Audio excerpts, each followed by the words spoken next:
அன்பானவர்களே, அன்பு வணக்கங்கள். இறந்தவர்களுடைய மனவேதனைகளை கொஞ்சமாவது புரிந்து கொள்ளுங்கள். ஏன், எதற்காக என்று நீங்கள் கேட்கலாம். உங்கள் குடும்பத்தில், உங்கள் வீட்டில் தாயோ தந்தையோ, கணவனோ மனைவியோ, அண்ணனோ தம்பியோ, அக்காலோ தங்கையோ அல்லது குழந்தைகளோ யாராவது எதிர்பாராத விதமாக இறந்து போயிருக்கலாம். அப்படி இறந்தவர்கள் சில காலங்கள் பூமியிலே இருந்துவிட்டு அந்த ஆன்மாவானது, அந்த ஆத்மாவானது ஆவி உலகம் செல்கிறது. அவர்களுக்கு சில மனவேதனைகள், மனக்கவலைகள், மன கஷ்டங்கள் இருந்து வருகிறது. அவங்க தான் இறந்துட்டாங்களே, அவங்களுக்கு ஏது மனம்? நீங்க சொல்றது எங்களுக்கு புரியலையே. அவர்கள் இறந்தவுடன் அவர்களுடைய மனமும் தானே இறந்து போகிறது, ஆன்மா மட்டும்தானே மேலே போகிறது என்று சிலர் கேட்கலாம். இறந்தது அவருடைய தூல உடல் மட்டுமே. அந்த தூல உடலுக்குள் இருந்த சூக்கும உடலான மனமும் ஆன்மாவும் இரண்டும் ஒன்று சேர்ந்துதான் மேலே போகிறது. அந்த மனம் அழிவதில்லை, அவர்களுடைய மனம் இறப்பதில்லை, அவர்களுடைய மனம் இன்னமும் வாழ்ந்து கொண்டிருக்கிறது. அந்த ஆன்மாவோடு இரட்டை சகோதரர்கள் போல, ஒரு நாணயத்தின் இரு பக்கங்கள் போல, கண்ணும் இமயம் போல அங்கே ஆன்மாவும் மனமும் இருந்து கொண்டு இருக்கிறது. பல ஆண்டுகள் அந்த மனம்தான் உங்களோடு பழகியது, அன்பு காட்டியது, பாசம் வைத்தது, நேசத்தோடு அரவணைத்தது இல்லையா? உங்கள் வாழ்வில் நடந்த அனைத்து சந்தோஷங்களும் துக்ககரமான நிகழ்வுகளும் அந்த மனத்தோடு தானே நீங்கள் பகிர்ந்து கொண்டீர்கள். அந்த மனம் உங்களோடு தானே பகிர்ந்து கொண்டது. வேறு ஒருவரோடு அந்த மனமானது சந்தோஷத்தையோ கஷ்டத்தையோ பகிர்ந்து கொள்ளவில்லையே, உங்களோடு தானே பகிர்ந்து கொண்டது.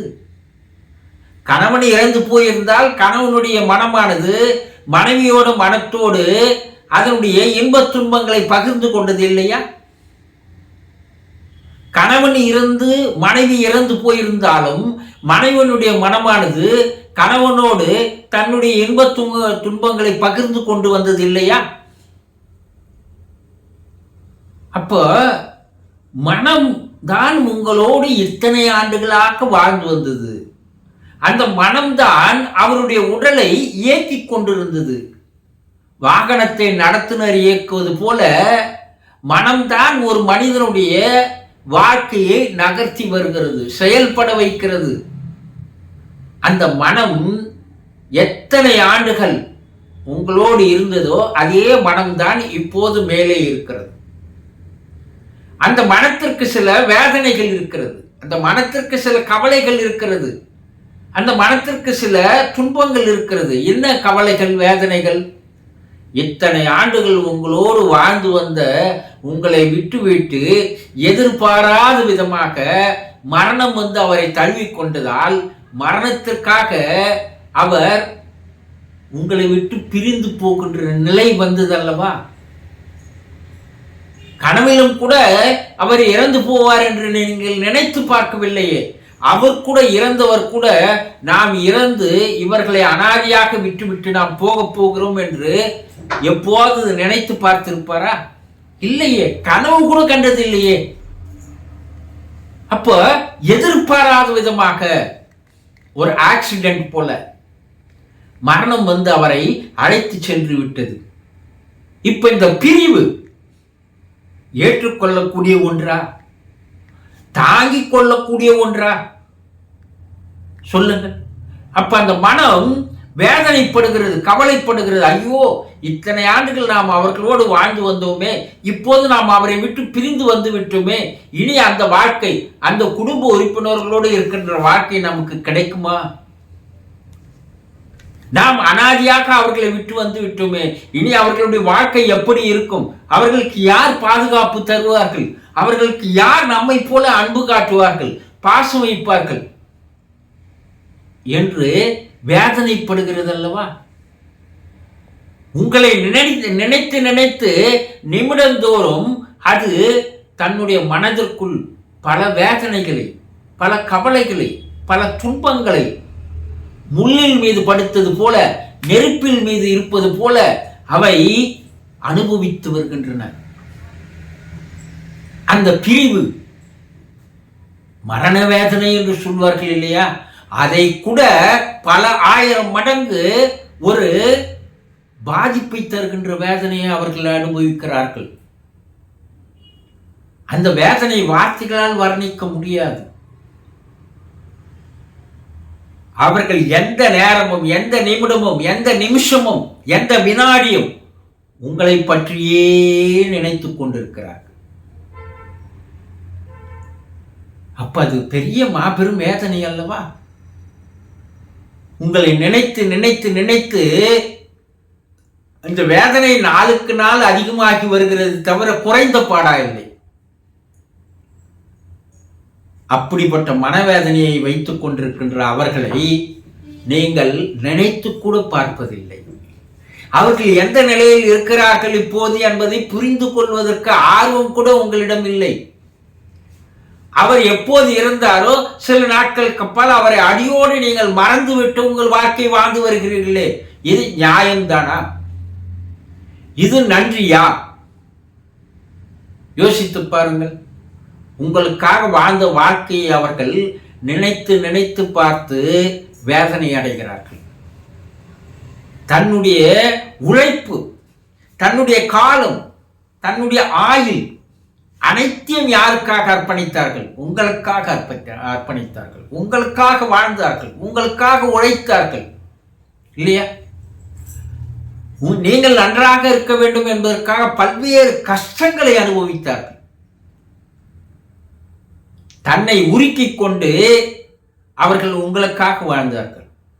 தனக்குள் இருக்கின்ற கஷ்டங்களை உங்களுக்கு தெரியப்படுத்தாமல், அவரை போல நீங்கள் கஷ்டப்படக்கூடாது என்பதற்காக அதையெல்லாம் மறைத்து வைத்து உங்களுக்கு நல்ல ஒரு வாழ்க்கை அமைத்து தந்தார்கள் இல்லையா? அப்படியே அதையெல்லாம் நினைத்து பார்க்கிறார்கள். உங்களை பெற்றெடுத்தது முதல், உங்களை திருமணம் செய்து கொண்டது முதல் அவர் எல்லாத்தையும் நினைத்து பார்க்கிறார்.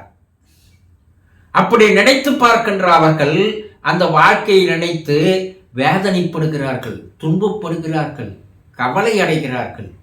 யாருக்காக? அங்கே சென்று கூட அவர் தனக்கான வாழ்க்கை வாழவில்லை, உங்களுக்கான வாழ்க்கையை உங்களை நினைத்து நினைத்து நினைத்து வேதனைப்பட்டு கொண்டிருக்கிறார்கள். அப்படி வேதனைப்படுகின்றவர்களுக்கு நீங்கள் என்ன கைமாறு செய்கிறீர்கள்?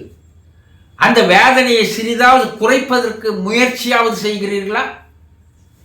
இல்லை அவர்களை சாந்தப்படுத்துவதற்கு, அமைதிப்படுத்துவதற்கு உண்டான வழிமுறைகளை, செயல்களையாவது செய்கிறீர்களா?